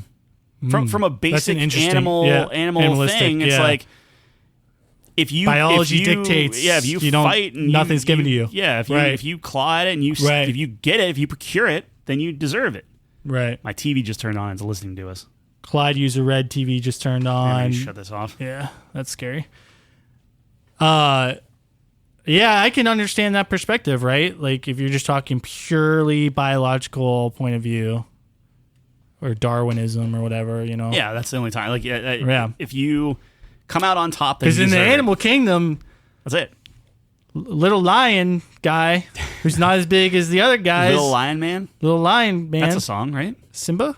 Nah, Simba got pretty big. Anyways, like I don't know. If you're smaller than the pack, you just die, right? Like nobody's giving you anything. Yeah. Maybe like elephants. Elephants are really nice.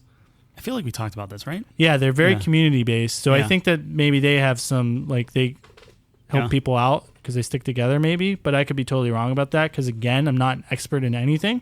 Yeah. So this is not financial advice. Everyone always says that. It just makes me funny. Financially, don't be an elephant. Yeah. I don't know. Yeah.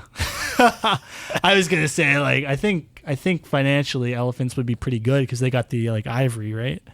Oh, which is worth a lot. Well, I mean, we got kidneys. That's the same thing. Well, humans are the most financial. Can you regrow a tusk?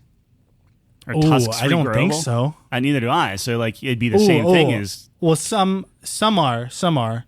There's a thing for that.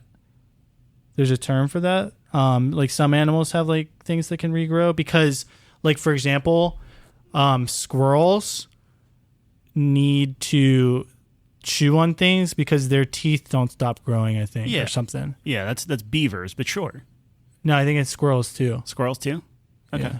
Right. Because like what happens is it gets too long and then it starts hurting themselves. Yeah, it goes through their brain. Or their eye or whatever. Yeah. Well, you gotta go through the eye of the brain or whatever. But they need to. It's not beavers. It might be beavers too. I don't know. I could be. I think it could be both. Yeah.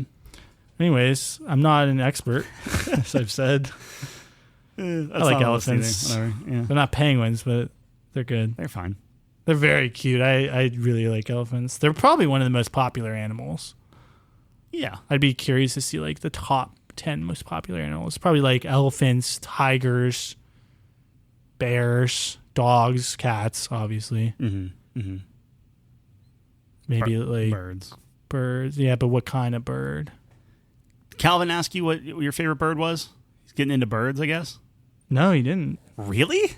Yeah. He texted me out of the blue and was like, "Hey, what's your favorite bird?" I'm like, "Oh, what is your favorite bird?" I told him I really got to think about it. Yeah. But like off the cuff, I said a toucan.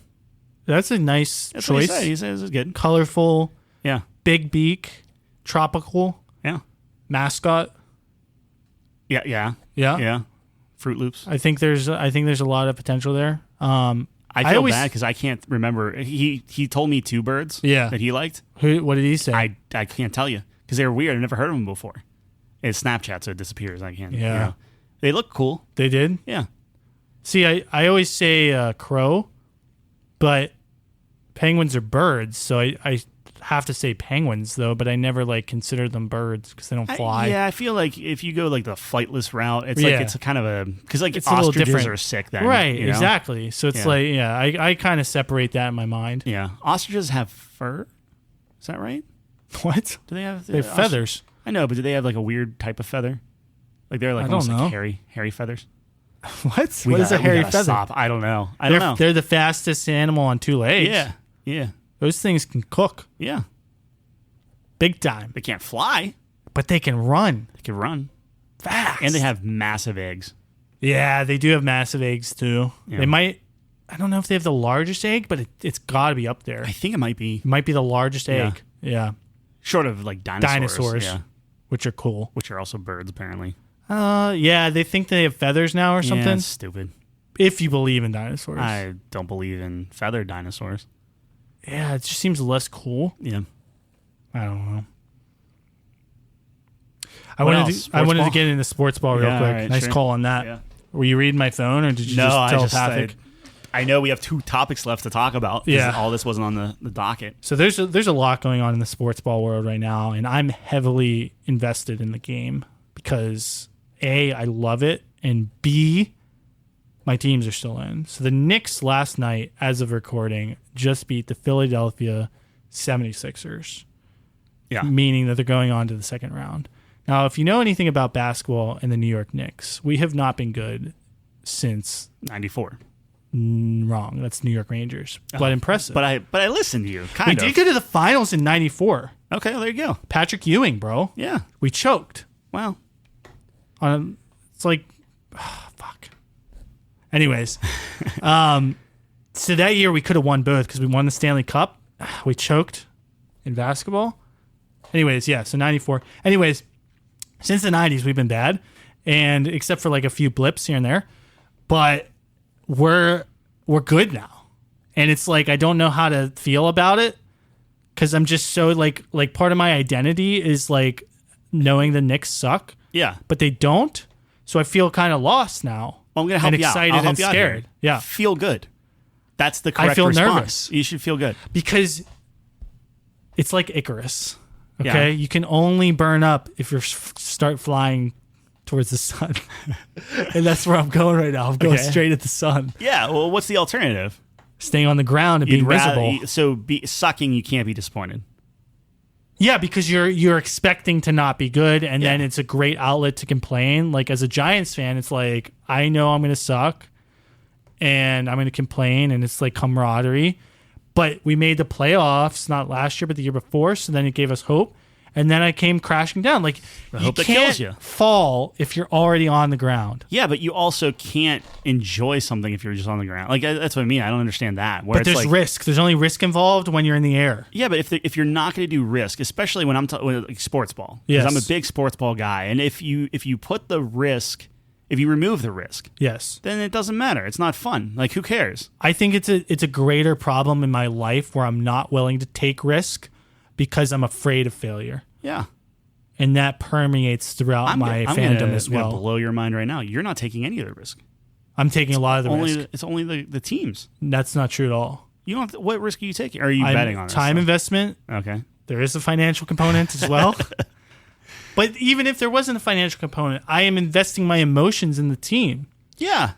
I'm investing my time and my emotion. If you're always bad and they're always like, then your investment of emotion is very small. You don't look, I want them to be good, obviously, but I'm scared that they're going to let me down. Yeah. I'm scared. I'm just scared. So you don't want them to be good? No, I do want them to be good. Well, then I just am afraid of failure. Okay.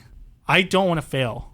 Well, you're not failing. It's the team. I don't want to be alone. Those are my two biggest Everyone fears. that's a true fan of the New York Knicks. Yeah. Yeah. But I don't live in New York, so I am kind of alone. That's like you go to Florida and there's some Steeler stuff, like. Yeah, I mean New York. There's a lot of New York fans around the country. Yeah, I don't think there's a lot. I don't find a lot in Pittsburgh.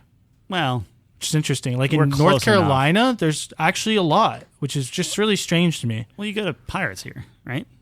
We do have Pirates here. We don't have a basketball team. We don't have a basketball team. Pittsburgh might get a basketball team though. They were talking about that, which would be really cool. That's probably not gonna be any good. Where would they even play? They have to build a new. No, they would play in where the Penguins play. I forget what it's called. I was going to say Mellon, but PPG Paints? Sure. It's either right. PPG Paints, Console. It's not Console. No, it's not Console anymore, so it's probably PPG Paints. That's not Mellon. We went Mellon, Console, and then PPG. Might be one more in there somewhere. It changed a lot. Yeah. Not Burger King. That's probably the next one. Yeah. But that's how they do it in Madison Square Garden. So the New York Rangers hockey team and the New York Knicks both play there. So what they do is they put the wood floor over the ice. Yeah. Yeah. Sure. So, anyways, the New York Knicks are moving on. They're playing the Indiana Pacers. So anyone who knows their basketball history knows that the Pacers beat us in one of the most famous NBA series of all time, Reggie Miller. It was the famous game where Spike Lee was on the side and he was doing, the story goes like he was doing the choking symbol to Reggie Miller, and then Reggie Miller just pops off and wins the game, and like seconds left. It was a bad time. But I'm talking about like I was even like alive. Well, I was alive, but I was like obviously too young.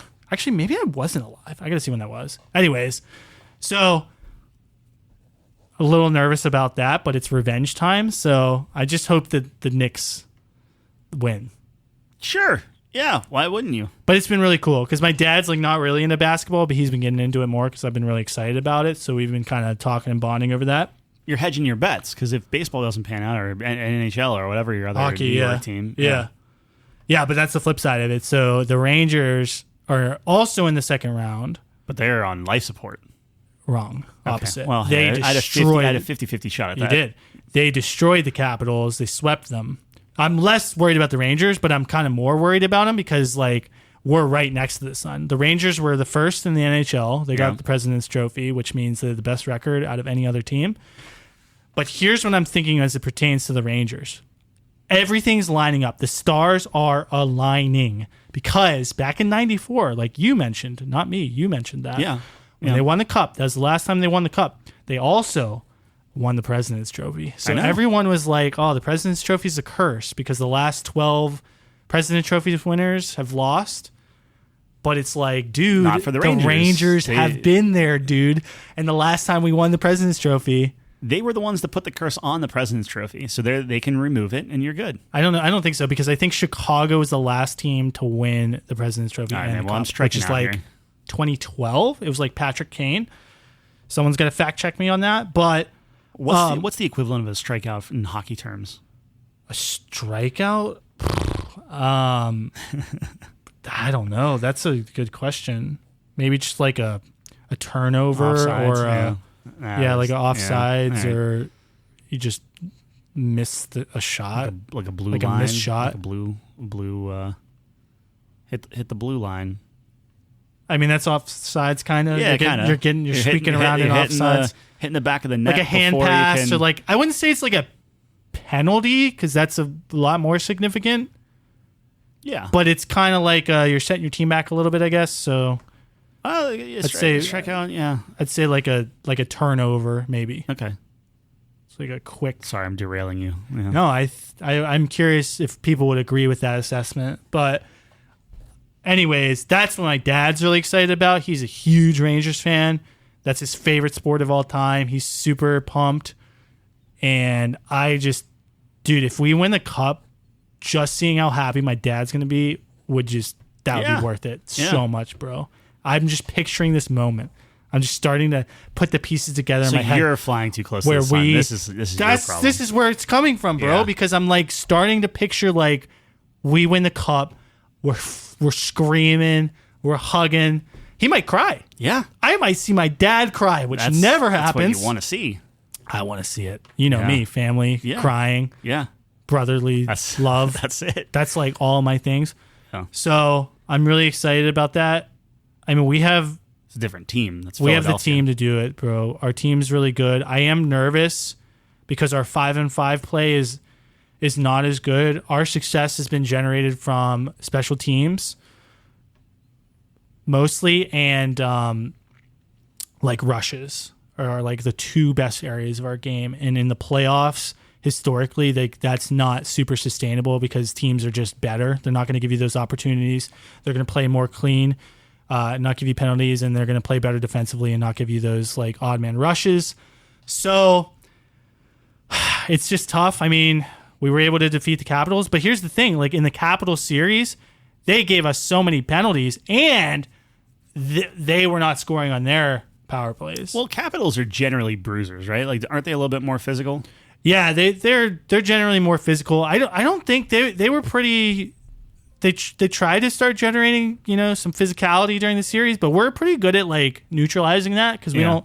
I mean, we can play that game. I don't think that's our strength, but we can kind of hang. We have some enforcers that can hang in there with them. But yeah, I mean, Tom Wilson's doing his usual shit where he's trying to do things, but like we were kind of good at neutralizing that. We weren't getting baited by it. Yeah, but I'm excited.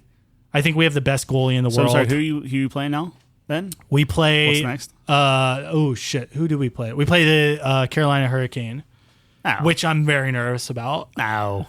They're good. They're worse than the Capitals. That is a completely incorrect statement. Again, I got the 50-50 on that. I'm just really not hitting these. The Hurricanes are good, and they've had our number. Well, it's been kind of back and forth in past years, in recent years. What about this year? What was their record? I think we're positive against them. Okay, but in the playoffs, it doesn't matter. Yeah, it doesn't matter. Playoff hockey is a different breed. It's the best, dude. Anyway, it is, dude. It is so exciting. Hockey is such an exciting sport, and I encourage anyone who's like on the fence about it just to give it a try. Because people say that it's hard to follow the puck and stuff, but a little trick is when you're watching hockey, you can't really follow the puck. You just look at the players. Whatever player is doing motions that are indicating they have the puck, like that's easier maybe than like trying to spot the puck. So like their stick handling. Are you talking like real, like if you're at the game or just no? People who watch TV have always like indicated like I can never keep track of the puck. It's really hard to. Oh, okay. Really, it's an issue. Like I remember when I was young too, and it was like sometimes I'd ask my dad where the puck is. I just feel like there's enough like computer graphics where it's like they have like a black shadow. It's much better now. They do have that, and also they're doing this new thing with they'll have the name of the player who has the puck up, and they're pretty good at nice doing that whenever there's like a sustained possession or something. They're passing it back, so it's got like technology's gotten a lot better too. Just turn it into a video game and just have like a bright yellow arrow above the person that has the puck. It's not that crazy because you don't want to distract from the game, but it's pretty good where it's like yeah. So when do they play? When's the next game? We don't probably next week because we're still waiting on the rest of the series to finish. So Toronto just won last night, and they forced the game 7 against Boston. Toronto has I feel so bad for Maple Leaf fans because they've lost in Game 7 like every year, bro. This always happens. So they choked again? No, they might. They're playing again. Okay. Tomorrow probably. Yeah. Anyways, sorry. That's rough. Long tangent on that, but I'm very excited. Hockey's exciting. Basketball is pretty exciting. Yeah, it's less exciting. My favorite sports are football 1, then hockey 2, baseball 3. 2 and 3 are very close. There's a little gap between 1 and 2, not a huge gap, and then there's a little gap. Basketball is probably 4. I like hockey so much more than football. Yeah, that makes sense. It's constant action. There's less commercials. Yep. Yeah. I've described why I like football. It just has a lot of aspects that I appreciate about a game. But I really like all sports. Like, I don't think many people are like that. I think people definitely have their favorites and they don't like other sports, but I really can appreciate every sport. Like, I can sit down and watch golf. Curling. I love curling. I think curling's fascinating. Yeah. I love when the Olympics come on because there's a lot of sports that you don't generally see, and you get to learn a lot about the intricacies of like archery or. We did the top 5 winter ones. Yeah. Hockey was one, but and I could watch tennis. My mom loves tennis, so I'm like super into tennis whenever like the big tournaments come on. So yeah, never gotten into cricket, and I still don't understand the rules. So there's some weak points in my game. Yeah, and rugby, I'm like a little shaky on too. But rugby is just like somehow a more boring football in a way. Rugby's pretty cool, I think. Cricket is, I don't really get cricket at all. Rugby's cool, but I'm not just an expert on it. But I don't like you can say cricket and croquet. They're different. Croquet's cool because I've played it. Yeah, but I don't think I've ever watched it. Dude, I'll even watch cornhole when it's on ESPN. Yeah, cornholes. I don't know. Yeah, like cornhole, darts, things like that. Like darts is great. Darts can be cool. My like bowling, just... but like here's the thing. Like especially like bowling, right? Yeah. Like to me, bowling is boring as heck. It's cool when it's like, wow, I can't believe that they crush those pins every time. Yeah. But if you're doing everything right, like if you're playing bowling the best you can play, it's the most boring thing. Like the only cool things about bowling is if you like, oh, I can't believe he somehow hit both of those pins and got the split still or something like that. That's the interesting part. If you're just nailing strike after strike after strike, it's like, okay, it's boring. I don't know if I agree with that assessment. Because like once you get more involved in the game and you start learning about how they're oiling the lanes and they're always different and they have to adjust and find lines, it all comes down to, I think a lot of it comes down to the storylines between like players and stuff and the history between that and the explanation that goes into that, and also obviously an explanation of the sport, why it's so difficult, why what they're doing is really impressive. Yeah. And obviously just like the excitement. Like I think like once you get that investment, to me, like bowling, for example, it's like, yeah, if they might be hitting strikes, but when the ball's going and you're watching, you're like, holy shit, is he going to get his 9th strike? Like it's that cool. is like, I'm not saying it's not impressive. No, I mean, look, bowling's way down on my list. You see it 10 times in a row. But I respect it. Yeah. I don't know. I think there's a little bit, like when you have $5,000 on this guy to get a perfect game. Okay, fair enough. And that 9th frame comes and that ball is going down. Yeah, you're a little antsy. All right, well, I've never had that. That's fair. You should try it. I don't fly close to the sun. I can't do that. True. Anyways, so a lot going on in the world of sports, and I'm excited. The Yankees are kind of not doing as good as they were. Yeah, but it's early. You can't have it all. I dream about New York winning all 4 major sports in one year. I think that might be the best year of my life if that happens. Has that ever happened to anyone? Probably I think there's been 3 is the most, and it's probably like... But is that just based off of the teams? Like the cities only have 3 teams? No. I think... Because we did Penguins and Steelers one year, didn't we? Yeah. Of course. Yeah. Yeah, you have trouble because like a lot of cities don't have all the teams, right? Yeah. So it's only like you're only eligible for like a Grand Slam and like the big cities. Yeah. I think 3 has happened though. I mean, Pittsburgh could do 3. The Pirates just suck. Yeah. Well. Yeah. I keep forgetting we have. Yeah, 2 has definitely happened, but 2 is even really hard, obviously. Mm-hmm. Like, I think Philly's done 2. Or they're Flyers, right?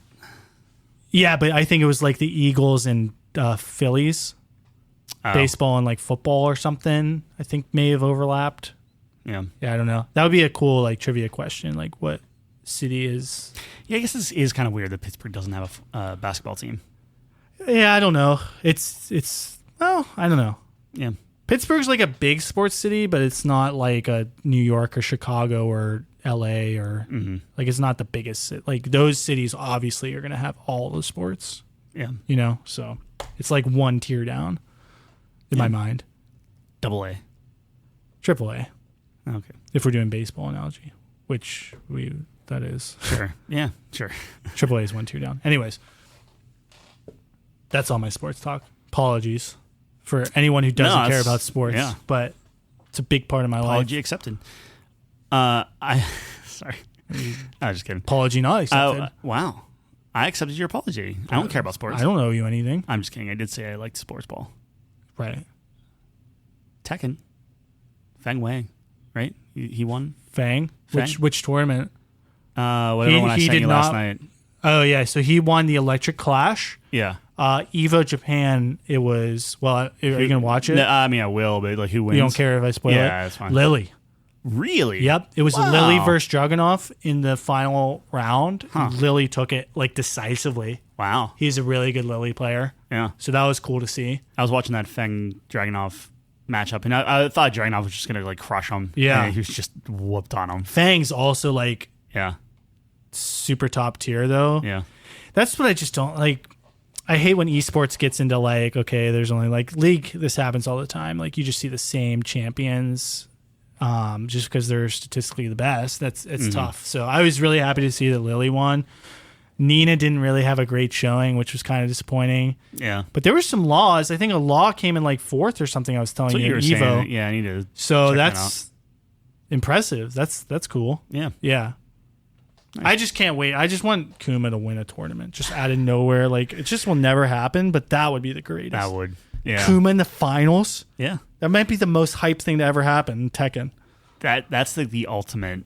Like you're beyond Tekken at that point. Like you beat it with Kuma. That's that's like everyone's watching that. It's like possible, right? Like it's one of those things. Like you can't like there is a situation. I don't even say universe. Like there's a situation where like you can do it. Like if you hit it's just button inputs.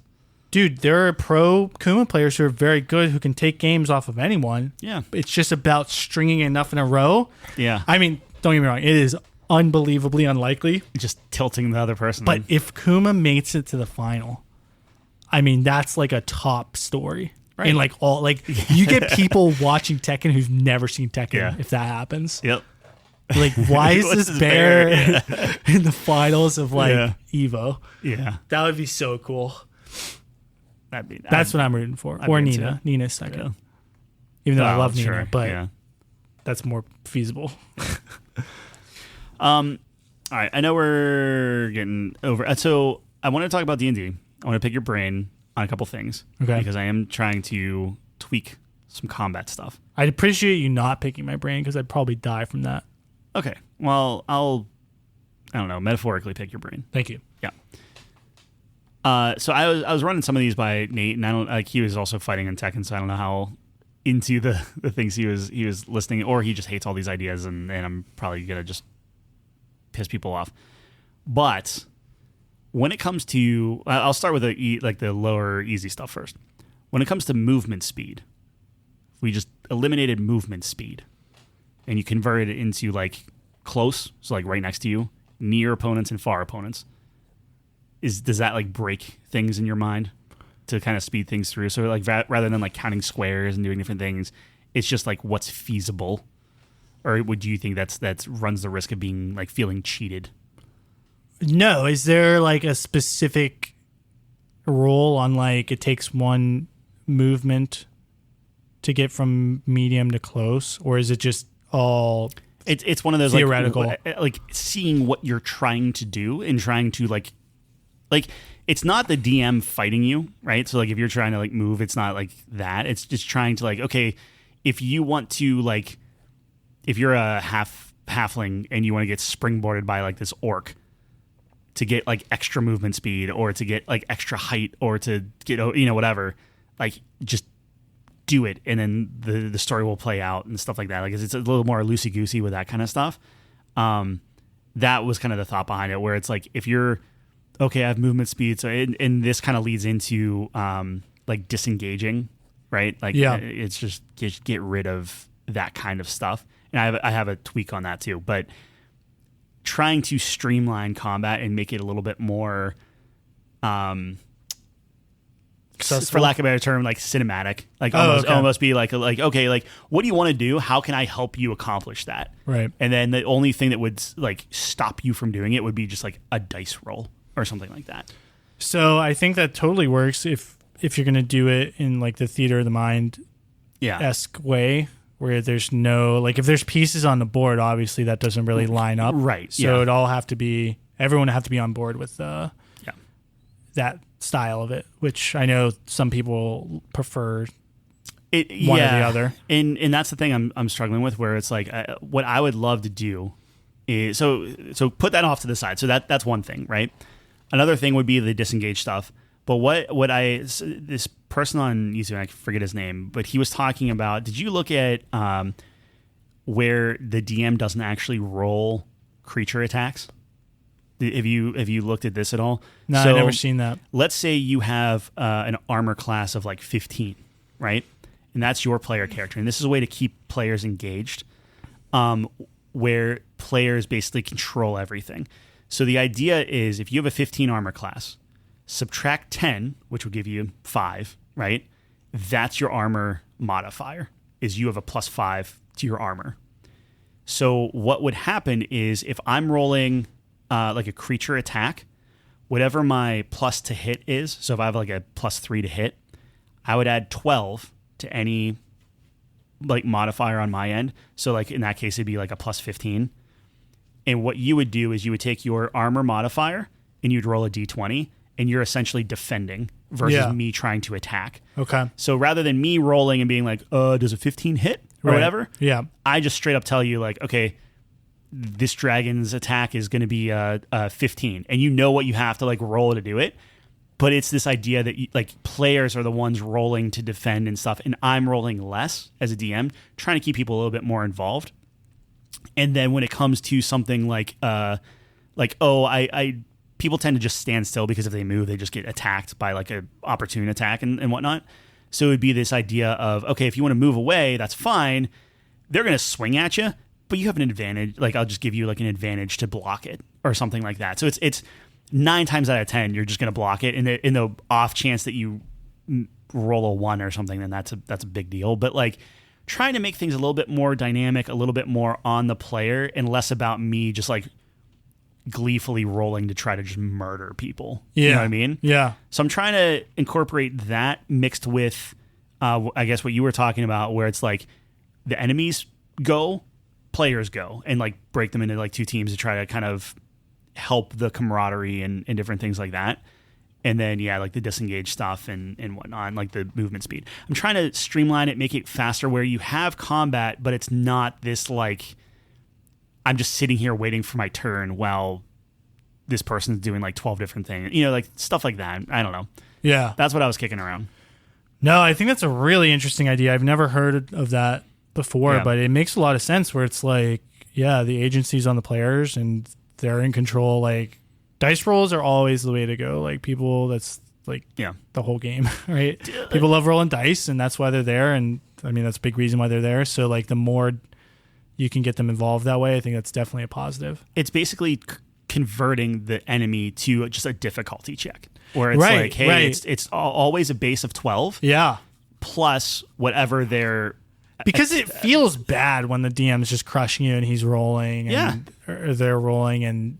Yeah, and they're just beating your armor class over and over, and you feel like you have no... It's just like, guess I get hit. Yep. Yeah. Like, if this thing's always going to be hitting you at 18, it's just like hit 18. Does the math work out the same way? Apparently, like, so they were... The guy that was doing it, he was saying, like, people went through it, and they said that it was generally like, this is the benefit. I'm sure there's, like, some discrepancies where it's like... Because it's... Well, I don't know. I mean, you have a book right there. Like, go ahead and grab the enemies. The DM, not the DM guide, the monster manual. Just grab the monster manual. It should be in the front. It should be like 1, 2, or 3. Grab the monster manual, open it up, pick literally any, like, the first thing you come to. Griffin. All right, what's the plus to hit? Plus 6. 6. Okay, so that's an 18. So it has a 12 plus 6. Why 12? That's just what they said. They said that when they were going through like, it, the difficulty check is like a 10 is like normal. Yeah. 12 is a little. So he'd be hitting for 18. So and to be fair, if you're fighting a griffin, you're probably a little bit higher level anyway. But like, Challenge let's say you 2. have, yeah. So like, let's say you have a plus 15 arm. So it's a 5. Plus You 5. take a D20, roll the D20. You could get a nat 20. If you want, Sure, whatever. sure. Yeah. But you automatically know that, okay, if it's hitting 18, okay, you have to roll a 13 or better. Yeah. And stuff like that. So it's just like, it's that excitement of, so that's what I want to try. I don't know if people are going to go for it. That's kind of my... That's really interesting. I would be very curious about how... I mean, players are obviously going to... I feel like they would like it more. Maybe it'd be a little confusing at first. We convert it and we would talk through it and everything. You talk it's through like, it and it's more dice rolls. I mean, who doesn't like that? It's like you are in control of your destiny. You roll your dice. Yeah. Like it's not like the DM has some hot streak of I'm just going to crush you every time. Right. It's just... Because that's never fun. Right. Like I'd roll for if it hits or whatever, like because it's really just rolling to hit. Yeah, right. But you would roll the damage, and stuff. Like you don't want to roll damage against yourself. Right. So it'd be the same thing with like crit hits. So like crits, obviously you're just taking the full amount of the if dice. If you roll like, a 1, that's a crit fail against the enemy. Right. Okay. Yeah. And then if you roll a 20, that's kind of like them crit failing. Or you can spin it in a way where it's like you could do more positive spin. Yeah. Where they're just doing an amazing defensive maneuver. Yeah, because if you're doing like an amazing defensive maneuver and getting a nat 20, normally it'd be like, okay, yeah, you block it, easy, no problem. But for a nat 20, and like we've talked about this multiple times, where like a nat 20, okay, tell me what cool thing you're doing with this, and we're gonna make it work. Mm-hmm. And it'd be the same thing with like a nat 1. It's like you're getting smoked. Yeah. Right. So I want to do that. And then, like I said, like it'd be that type of combat, but if you are moving away because I want players to be mobile. I want people to be like running around doing things and whatever. And I want people to be talking about like, okay, as a collective turn with the players, go in any order you want that makes sense collectively. Like you guys are creating this, 3-second scene of, okay, Ryan's loosing an arrow, Jeff's swinging an axe, whatever. And then we kind of like weave that in and out and do different things. I think would be kind of cool. But if you want to leave a space of melee, you can do that. There's still the chance that, okay, your back's being turned, the enemy's going to try to take an opportune attack, but we're just doing it at advantage or whatever. Yeah. And it kind of mitigates some of that stuff. If at all. If it was up to me, I would just remove that completely. But it is what it is. So I was thinking about those. And then the more I read this book, because it's more of like I don't call it a hardcore book, but it wants you to be a little bit more gritty, a little bit more like, hey, really think about this like harsh condition that you guys are in and whatnot. And when I was asking a lot of the players, like, okay, like on a scale of like 1 to 10, it came around a 7. So it's like, okay, a 5's mid, right? Like it's like, oh, we want it to be easy or just kind of a walk in the park. It's like leaning more on the difficulty side, which is good. I would like to get rid of dark vision. That's my thing. That's the radical whatever. Because the way I view it is most races have dark vision. Like, I don't think that's true. Okay, most races that people are playing have dark vision. That's more or probably less. True. So then either like, and if people want dark vision, that's fine too, but it's going to be like dark vision. Like you're seeing in black and white, you're seeing kind of these weird shapes. You have a limited range. Like it's not like I could just see in the dark like that. We're going to really kind of role play that. Sure. So in my mind, I think it makes it simpler and easier and just helps everyone visualize it better as humans who don't have dark vision to think through it in terms of like, okay, you want to make sure you have, torches and candles and lamps and different things like that, and like how that interacts with different things. Because that's something I'm going to be looking at as a DM specifically. Stuff like that I'm just trying to like, I want people to be like, I want the party to grow together. I want them to think through things together and strategize together and whatnot. So like, I don't know, that those were some of the things I was kicking around, but I don't know if I 100% agree with the dark vision aspect of that, just because in my mind, I think D&D, one of the important aspects of it is individuality. And that's something that, that characteristic could be important to someone as their character. I mean, I know it's not like the most groundbreaking thing, but being that one elf in the party who can actually have dark vision and you're in a bad spot, that can be that moment of, having that trait is really useful. And, I just think moments like that, I'm all about specialty. And, like if you have a rogue, they're picking locks. And if you have a wizard, they're checking for magic. Or they should be anyway. Yeah, right. So it's like, I don't know. I think that's a huge aspect of it. And we've talked about that a lot as it pertains to like video games too. I just think people want to be special. They want to have their specialty. And that's a small piece of it. I don't think it's like huge or anything, but I think that's just a small aspect of that. And I'm fine with part that. of the game. I just don't think that we've ever done dark vision where it ever felt special. It never felt special. Either everyone had it or the rules just didn't apply and it didn't matter. I don't know, man. It feels good sometimes when it's like, all right, you guys are in a cave. You can't see anything. It's like, well, I can see a little bit. You can see some shadows, sure. Yeah. I don't know. But we've never played it like, I think generally we play it like, if you have dark vision, you could just see, which technically is not correct. And that's what I'm going to be clear about. Right. Either it's like, okay, like it's like either way, it's going to be nerfed. Like it's not going to be this just like I can see like right now. Pretend this was all black. Yeah, it's the point of this is to feel like a harsh environment, a cold environment, like that sort of thing. So yeah, I don't know. We'll see. No, I think these are good ideas, and I mean that's the beauty of the game, right? You just can customize anything. The combat's really the thing that I'm personally excited about. That I think that it even as me, like if I was playing, I would much rather be the one rolling and defending and everything that was happening to my character, I was in control of by the one rolling, not just that's a really around. Interesting idea that I have not heard before. So I'd be really curious to see what the response would be for something like that. That's really cool. See, I mean, it's a simple system, but at least it keeps people engaged. Because I think engagement's the main thing. Is like just trying to make sure that it's like you're not just sitting there waiting for either the next hit or your turn or the stuff. So it's like if the group is moving together as a unit, as they should, as a party, I think that's going to be a benefit overall. Yeah, I found in just my games, combat, it's just you got to be understanding of like the amount of time it takes. Like even if you have the most engaging combat, there's going to be a certain threshold where it's like people are just going to check out. So I try to be very cognizant of that and make sure that I'm never having it last too long, whether people run away or they just get killed off or whatever. Right. Yeah. You know what I mean?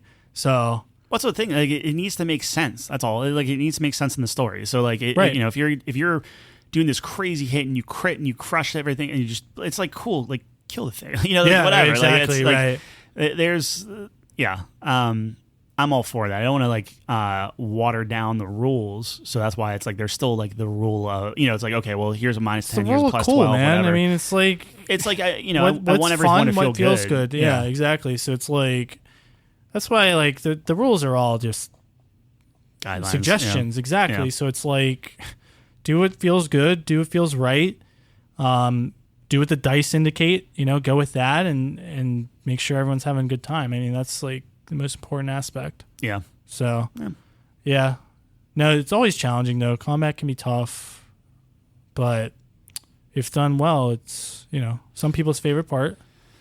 Yeah. Yeah. And that's completely fine. It just depends on that's your favorite part. Like, what about it? Is it literally like the board game aspect of it? Is that the thing that's the draw, or is it Well, I think it's I think there's an exciting part of D&D because if you remove the combat and stuff, you're largely just sitting around just telling a story, right? Right. Yeah. Which can be really fun, sure. Mm-hmm. But that combat makes it a game, and having those defined rules of the combat itself and the abilities that you have, I think a lot of players find enjoyment in that, where it's like, oh, I finally have this spell and I can use this, and they start thinking through scenarios that way. Yep. And that's a lot of fun for people. So the combat is very important, I think. So it's something that can't be ignored. But yeah, no, definitely. And you got to tailor it. It needs to be dynamic, right? Right. There needs to be something where it's like you're not just the elf like shooting an arrow. Like it needs to be like, okay, like what are you trying to do? What are you aiming for? And it's tough like, sometimes because some classes are just more, skewed towards having more options. Like if you're a wizard, you're gonna have 1,000 more options than your local barbarian. Yeah. So it's about how you can be creative, and I say all the time, I'm a big proponent of creativity will always overcome any obstacle in that game. Where it's like if you have a very creative person and the DM is open-minded, they could be playing the most straightforward champion warrior or fighter class and be the most dynamic, cool person, even though they're technically just swinging their sword every round. Through the role playing, through the give and take of what they're doing with their movement and interacting with maybe some environmental aspects, they could be like, doing a lot, right? So, yeah. That's the beauty of the game, right? It's like you're only limited by your creativity. Agreed. Yeah. So that's cool though. Things. Yeah, no, that's interesting. I was trying to just see what's out there and kind of see what, like, even just reading through like the basic rules. There's a lot of like actual rules. It's like we just don't do. Like we do homebrew stuff even without calling it homebrew stuff, right? Exactly. Like it's just kind of like we just overlook some things. So I'm trying to see what's worth doing and what's not, and it's. I want to make it where it's like, just think. Like there needs to be this level of like, you can't take things for granted. And it's not going to be like you have to roll a dice every 5 feet that you walk for stuff. But like there needs to be some level of like one of the things like with short rests and long rests and things like that. That's always a big deal where, I'll just long rest. We just fought everything. Okay. Long rest. I'm fully healed and I'm done now. That can't happen in this campaign. Like there needs to be some sort of level of like, and like I was reading up on like how other people kind of approach this, where it's like, okay, well you can only recover like all your HP and do an actual long rest and things at like an inn or a specific camp or like very specific areas that are like considered like safe or that you can do. You can't just like pull over on the side of the road and take a quick siesta. You know? So trying to nail down that and figuring out like, okay, like, yeah, you can press on, you can do these things, you can do whatever you want, but you can't just throw everything you have at this like wolf and just blast him with every spell in the book and then sleep for 8 hours where you kill them and then move on to the next one. Like there needs to be a level of danger and you have to kind of pick and choose like, okay, well, do I really want to use this second level spell now, or do I want to try to wait for it and stuff like that? Like there needs to be a level of thought. I think that's the thing, is like I just want players to think and try to really internalize it. Like if this was real world, like maybe you can't just run back to town every encounter just to to kind of spam health and heals and different things like that. Maybe you actually have to consider like, okay, are we stocked up on health potions and food and water and different things? So I don't want it to be like brutal, but I also don't want it to be just, we gloss over it, like whatever. Right. So it's going to be a tightrope walk, but yeah, and I think as time goes on, you kind of find that balance too. Yeah. Because I've heard of games where to recover full health, it takes a week or a month. Yeah. Like real life. Like if you get cut up in battle, like a long rest is like a week. Yep. Right. Mm-hmm. And a short rest is your 8 hours. Yeah. You can extend that time period, and that if you want to do like a realistic campaign, like that's probably the more the route you're going, and it depends who your players are, right? Some people really like that. That would be more of a slow grind. We're going to try to avoid conflict. We're going to, you know what I mean? And we're only going to fight when necessary because we understand, and if the DM is playing that game too, its enemies will probably do that as well because everyone's valuing their own life. Yeah. That can be the challenge from the DM's perspective too, because like the players only have one character, and obviously that's really important to keep themselves alive. Right. Obviously. Yeah. But the DM has infinite number of players, and sometimes DMs can fall into this trap of like just throwing enemies at the players because like they have no skin in the game. Yeah. they have an infinite reserve of goblins. So it's like you got to keep that in mind. And I feel like good storytelling can help that as well, because once you start giving names to enemies and a little bit of background, absolutely. It's like there's some investment there, and there's some there could be some interesting dynamics and stuff. So yeah. We'll see how it plays out. But that's the thing, is like it's a balance. But right, of course. I just want it to be. I think my main thing is I want it to be different enough that it does feel distinct from other campaigns that we've played and run and different things like that. Like I want it to be. Oh, this is like. I don't know. It's not the Dark Souls of D&D, but I want it to be a little bit more thought provoking than just run out. No, I think it's very interesting concepts, and I like where your head's at, what your thought process is. So we'll see. I think it has a lot of potential. Yeah. All right, that's all I had. Yeah, that's it. If you made it this far, we appreciate that. Yes. Check us out, couchcompany.games. We got reviews. We got scores. We got top fives. We got the podcast. Yeah.